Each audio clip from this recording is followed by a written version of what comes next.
Hello সবাইকে, কেমন আছো তোমরা? আশা করছি যে যেখান থেকে দেখছো সকলেই খুব ভালো আছো।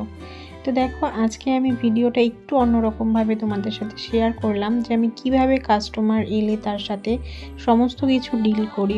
প্রত্যেকটা কাজের মধ্যে যেমন হাতের কাজটা সব থেকে বড় বিষয় থাকে, বিশেষ করে আমাদের সেলাইয়ের কাজে, যে এখানে ফিনিশিংটা যে যত সুন্দর দিতে পারবে তার কাছেই কিন্তু কাস্টমার বেশি আসে। আর তার সাথে সাথে কিন্তু অবশ্যই ব্যবহারটা ভালো রাখতে হয়, তবে কিন্তু সে দ্বিতীয়বার আবারও তোমার কাছে আসবে।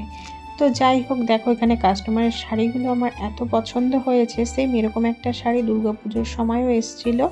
তো শাড়ির কোয়ালিটিগুলো খুব ভালো, খুব বেশি মানে গর্জিয়াস শাড়ির থেকে কিন্তু আমার এই সব শাড়িগুলো বেশি ভালো লাগে, কেন কি এদিক ওদিক যাওয়া যায়। তো এখানে ব্লাউজ পিসগুলো প্রথমে আমি খুলে দেখে নিচ্ছিলাম যে কোথায় আছে। অবশ্যই করে তোমরা প্রথমে শাড়ি খুলে ফট করে শাড়ি কেটে ফেলবে না। অবশ্যই তোমরা ব্লাউজ পিসটাকে কিন্তু আগে এখান থেকে বের করবে যে কোনটা ব্লাউজ পিস, তারপরে হাত মেপে নেবে যে কয় হাত শাড়ি আছে। তো কাস্টমার যদি একটু মোটা হয়, তাহলে যদি 80 সেন্টিমিটারেরও কম থাকে ব্লাউজ পিস, তাহলে সেখানে তোমরা কাস্টমারকে জানিয়ে নেবে যে তুমি এতটুকু কাপড় থাকবে, দেখো তুমি করতে চাও কি না। অনেকে কিন্তু একটু বড় শাড়ি পরতে পছন্দ করে।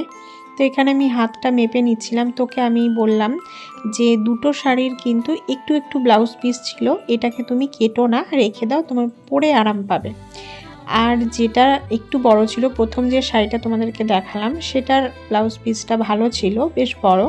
তো আমি বললাম এটা তুমি ব্লাউজ বানিয়ে নাও। তো এখানে ও আমার কথা মতো শাড়ির পাড় লাগাতে আর আঁচল সেলাই করতে দিয়ে গেছে। তো পুরো টিপসগুলো তোমাদের জেনে কেমন লাগলো অবশ্যই জানিও। এরকমই ছোট ছোট টিপস পেতে ছোট ছোট ভিডিওর মধ্যে অবশ্যই চ্যানেলটাকে লাইক, কমেন্ট ও সাবস্ক্রাইব করে রেখো। আর পেজ থেকে দেখে থাকলে অবশ্যই একটু ফলো করে দিও। খুব ভালো থেকো বন্ধুরা, দেখা হচ্ছে নেক্সট ভিডিওতে। টাটা।